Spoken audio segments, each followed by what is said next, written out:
Hello everyone. तो आज की हम सीरीज़ कंटिन्यू करते हैं जो कि हमने अभी स्टार्ट करा था पिछले वीडियो से, जिसमें हमने क्या 5 जो आपके क्वेश्चन थे डीआई से उसको हमने कवर करे थे।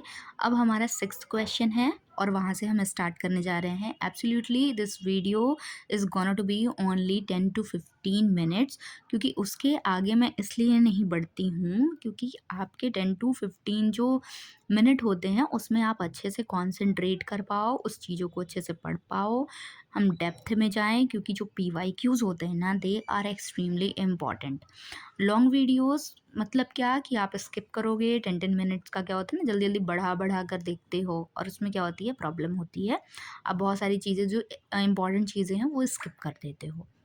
सो फॉर दैट रीज़न क्या होगी, वीडियोस बहुत ज़्यादा लेंदी नहीं होगी, आपको टायर्ड नहीं फील होगा। If you are comfortable you can watch it right now, और इफ़ यू आर नॉट तो मतलब आप दूसरा पार्ट क्या कर सकते हो, बाद में भी देख सकते हो। ठीक है, आपका एक पार्ट हो गया, उसमें डीआई हो गया, उसमें उसके बाद से आपके जो क्वेश्चन है स्टैट्स के हो गए, फिर और भी जैसे जैसे हम आगे बढ़ेंगे। एब्सोल्युटली मैं यहाँ नंबर वाइज आगे बढ़ूँगी। ठीक है, चलो तो अब क्या करते हैं, विदाउट एनी डिले अपनी वीडियो स्टार्ट करते हैं। यहाँ पर आपसे पूछा गया है student T test is useful for testing the.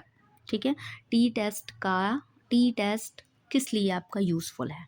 ठीक है, क्या टेस्ट कर सकते हो आप टी टेस्ट से।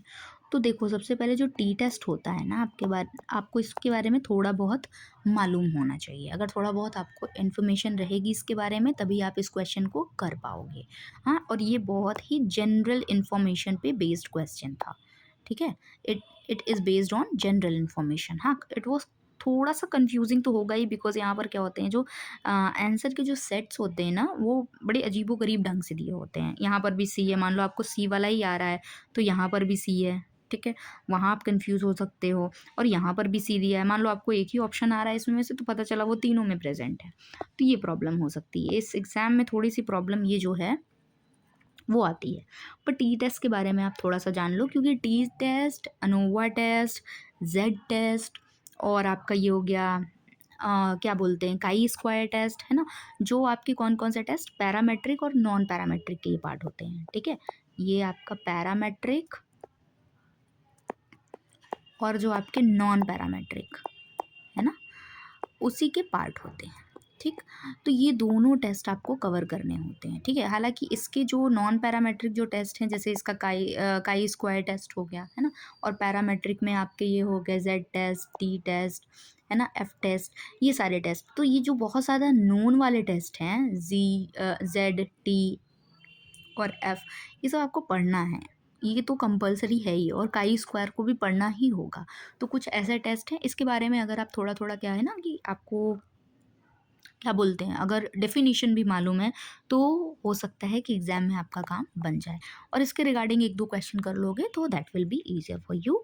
हाँ ठीक है, एक सेपरेट इसके लिए वीडियो लगेगी आपको, जिसमें कि आपको सारी चीज़ें बतानी पड़ेगी कि टी टेस्ट क्या है, ये टेस्ट क्या है, ऐसा टेस्ट क्या है, फिर उसके बाद स्कीवनेस क्या है, और भी इसमें चीज़ें आती हैं, आपका कुर्टोसिस आता है ना, स्टैट्स भी थोड़ा सा आपका पार्ट लेता है। और स्पेसिफिकली अगर आप इन्वायरमेंट साइंस की बात करो तो उसका तो एक पूरा यूनिट ही स्टैट है। ठीक है, तो उसके लिए तो करना पड़ेगा, थोड़ा आपको थोड़ी सी मेहनत करनी पड़ेगी। स्टूडेंट टी टेस्ट, अब हम आ जाते हैं। देखो ये आपका क्या मेज़र करता है, पहली बात जो टी टेस्ट होता है ये आपका जो 30 सैम्पल साइज़ आपका क्या होता है, लेस देन 30 होता है। ये मैं क्या बताया आपको, मैंने सैम्पल साइज़ बताया।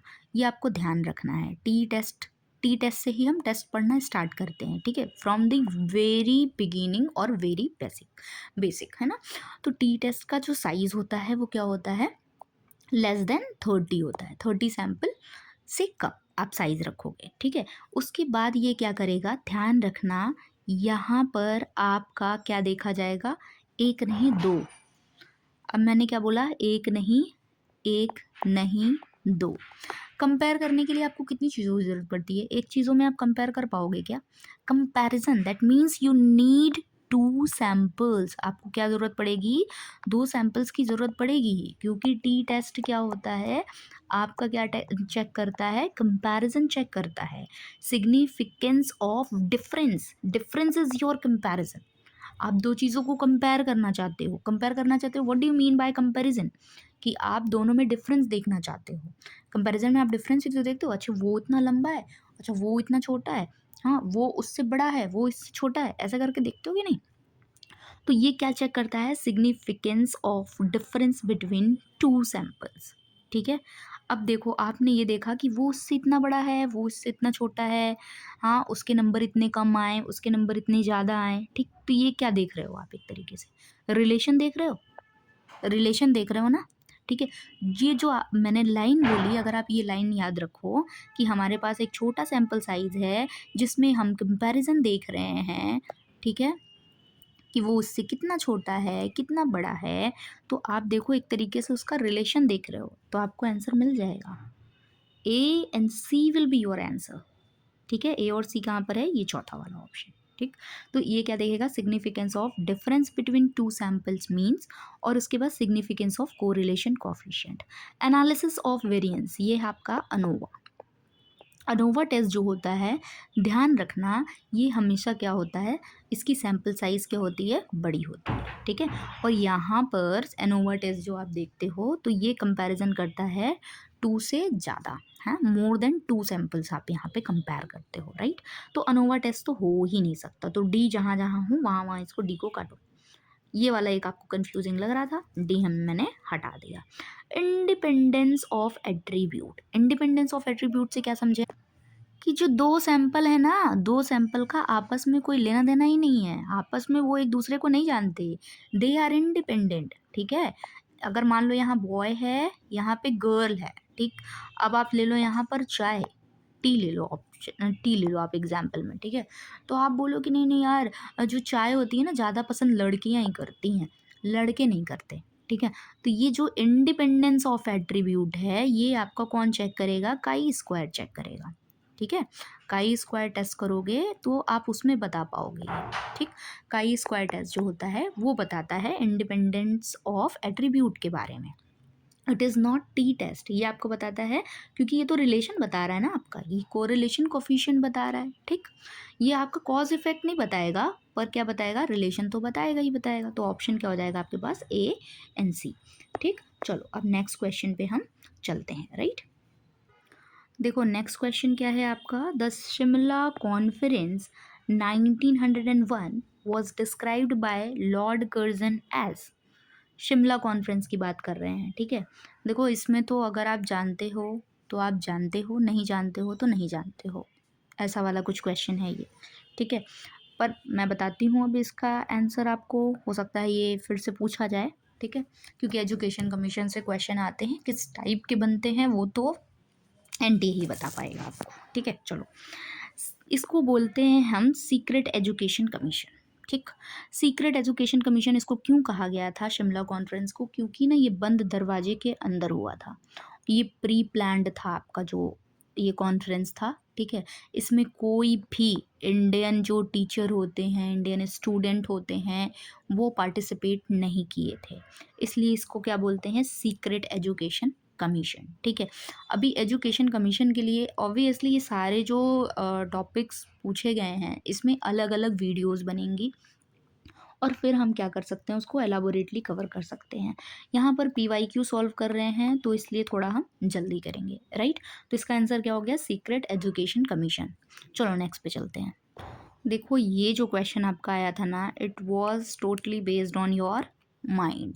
अगर आपने थोड़ा सा ध्यान दे के पढ़ा होगा तो ये क्वेश्चन आपसे बन सकता था, नहीं इसके बिगड़ने के भी चांसेस थे, ठीक है। Which of the following ancient university, एक मिनट, लेट मी फिक्स इट, हाँ हो गया। चलो, which of the following ancient university was situated bank of river Krishna in Vidarbha. ठीक है, आपसे पूछ रहा है कृष्णा रिवर के पास कौन सी यूनिवर्सिटी थी।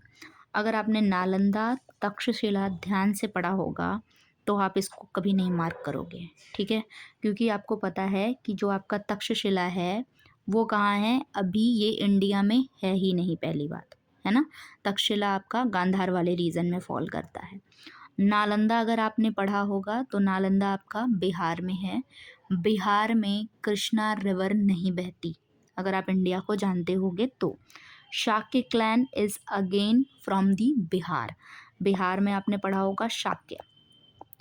एब्सोल्युटली आपका क्वेश्चन डायरेक्टली नहीं है यूनिवर्सिटी से, पर शाक्य अगर आपने बुद्धिज़्म पढ़ा होगा, है ना, बुद्धिज़्म पढ़ा होगा, आपने जैनिज़्म पढ़ा होगा, है ना, तो ये दोनों चीज़ें आपने पढ़ी होगी। तो बुद्धिज़्म में आपने देखा होगा कि कहाँ से आते थे ये जो बुद्धा थे, वो किसके थे, शाक्य क्लैन के थे। तो वहाँ से आप ये चीज़ें पॉइंट आउट कर सकते थे कि शाक्य जो है ये भी बिहार में है, नालंदा भी बिहार में है, ठीक। और बिहार में कौन सी रिवर मेजर है, गंगा, है ना, गंगा है, और आपकी क्या है, घाघरा है, कोसी है, सोन है, पर कृष्णा रिवर नहीं है वहाँ पर, है ना।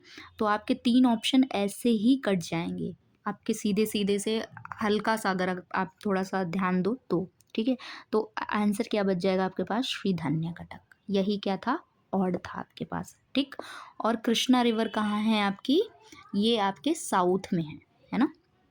कृष्णा रिवर कहाँ है, साउथ वाले पार्ट में है इंडिया के, ठीक है। ये आपका इंडिया हो गया, ये आपका महाराष्ट्र वाला रीजन हो गया, महाराष्ट्र में ही है विदर्भा आपका, और कृष्णा रिवर उसी के पास है, वहाँ पे क्या है, श्री धन्य कटक। तो हालांकि आपको श्री धन्य कटक को अलग से याद करने की ज़रूरत नहीं थी, इट वॉज ऑड, ठीक। आप इसको क्या कर सकते थे, पिक कर सकते थे अगर आपको तक्षशिला, नालंदा और शाक्य पता था तो। एलिमिनेशन टेक्निक से आराम से हो जाता है ये क्वेश्चन। देखो अब हम आगे हैं दूसरे क्वेश्चन पे। यहाँ पर आपसे पूछा गया था कि मैच करना था आपको, है ना, कौन से एजुकेशन कमीशन का कौन सा नाम है, ठीक है, कमेटी का चेयरमैन कौन कौन है। 1 minute, let me take it, yes, ठीक है। तो कौन कौन से हैं, देखो मैं आपको बताती हूँ, थोड़ी सी यहाँ पे दिमाग की ज़रूरत है आपको लगाना, है ना, ध्यान से। देखो यहाँ पर बोल रहा है ये फर्स्ट, आपको हिंट दे रहा है फर्स्ट, इंडियन एजुकेशन कमीशन। अगर आपको ध्यान हो, हंटर कमीशन को फर्स्ट इंडियन एजुकेशन कमीशन कहते हैं। किसको कहते हैं, हंटर को। और अगर आपको ये भी ना ध्यान हो तो पता होगा आपको कि इन 1882 में कौन आया था, हंटर आया था, ठीक। 1882 में अगर हंटर आया था तो फर्स्ट इंडियन एजुकेशन कमीशन भी उसी का होगा। एक चीज़ मैं यहाँ लिखते जाती हूँ, इसको बाद में हम देखेंगे थोड़ा सा, IEC, ठीक है। देखो पहली बार जब इंडिया में कुछ बनेगा तो नाम तो बहुत अच्छे मिलेंगे नहीं हमें, नाम हमें ऐसे मिलेंगे कि इंडियन एजुकेशन कमीशन नाम रख दो, ठीक है। शिक्षा के लिए बना रहे हैं तो एजुकेशन, ठीक। इंडियन एजुकेशन कमीशन, इंडिया के लिए बना रहे हैं तो इंडिया हो गया, एजुकेशन कमीशन बना रहे हैं तो एजुकेशन कमीशन, ठीक। सीधा सीधा सीधा साधा सा नाम पहली बार में रखा जाता है, तो वही रखा गया यहाँ पर, ठीक है। दूसरा आपके पास क्या है, इंडियन यूनिवर्सिटी कमीशन। अब इनको लगेगा जब नाम चेंज करोगे तो नाम थोड़ा बड़ा करोगे ना, तो अब नाम इन्होंने बड़ा कर दिया। अब यहाँ पर इंडियन तो इंडियन था ही, अब इन्होंने एजुकेशन को हटा के क्या कर दिया, यूनिवर्सिटी कर दिया। पहले एजुकेशन आया था, फिर आपका क्या आया था, यूनिवर्सिटी आया था, ठीक। तो IUC हो गया, ठीक। तो ये वाला कौन सा है आपका, रेले कमीशन, ठीक। यहाँ पर आपका आंसर हो जाएगा रेले, ठीक। थोड़ा सा इन्होंने चेंज किया। कैलकटा यूनिवर्सिटी कमीशन, कैलकटा, देखो कैलकटा में ना बहुत सारे दंगे हुए हैं, बहुत सारे। इंडिया आज तक कैलकटा में जितने भी दंगे हुए हैं बंगाल साइड में, उसको लेके सैड है। इवन सोचो कि आप ऐसे करके, बस मैं ऐसे कहानी बता रही हूँ ताकि आपके दिमाग में रहे ये, कि हमारी जो कैपिटल थी ना पहले कैलकटा थी, अब दिल्ली हो गई। तो ये कितनी सैड बात है ना, है ना, कैलकटा के लिए कितनी सैड बात है ये, हमारे लिए कितनी सैड बात है। तो कैलकटा यूनिवर्सिटी कमीशन से हम याद रखेंगे सैडलर, ठीक है। सैड, सैड से आप उठा लेना कैलकटा, ठीक। कैलकटा में सैड हो गया, सैडलर हो गया। अब आपके पास बचा काउंसिल ऑफ एजुकेशन, तो ये क्या हो गया, JED के पास चला जाएगा, ठीक है। आ जाओ अब इसको क्या करते हैं, हम मैच करते हैं। फर्स्ट इंडियन एजुकेशन कमीशन को किससे मैच करेंगे हम, इस वाले से, फोर्थ वाले से। A का फोर्थ ढूंढो, मिला, ठीक है। B का फर्स्ट हमने लगाया था, यस मुझे मिल गया। C का सेकंड, सैडलर हमने बोला कैलकटा को सेकंड, ठीक है। D का थर्ड ही बचा, थर्ड हो गया, ठीक है। तो इट वॉज ईजी, ठीक है। यहाँ जो आपके पास क्वेश्चन है, ठीक है, ये आपसे क्या पूछ रहा है कि identify the correct statement, Panel study is a type of longitudinal research. Cohort study is a type of longitudinal research. Panel study is a type of cross-sectional research और cohort study is a type of cross-sectional research. सबसे पहले they are the type of longitudinal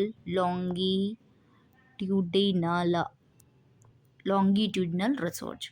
ये जो दोनों आपके part हैं, ठीक, या तो ये पैनल है, ठीक है, या फिर ये आपका क्या है, कॉहर्ट है.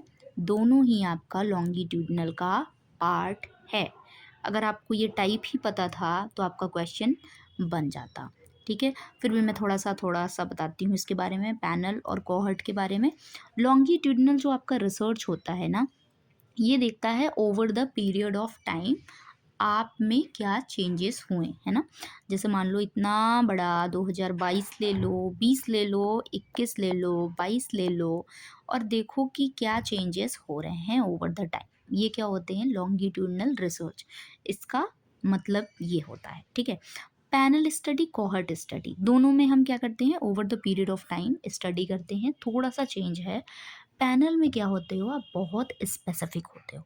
क्या होते हो पैनल में आप, बहुत ही ज़्यादा स्पेसिफिक होते हो. ठीक है, आपने बोला कि आपको एक, मान लो आपके क्लास 5th में कितने 50 स्टूडेंट आपने सेलेक्ट किए. ठीक है, और आपने बोला कि मैं तो इनकी स्टडी करूँगा कि ये क्लास 5th में कैसी परफॉर्मेंस कर रहे हैं, 6th में जाएंगे तो कैसी परफॉर्मेंस करेंगे, 7th में जाएंगे तो कैसी परफॉर्मेंस करेंगे.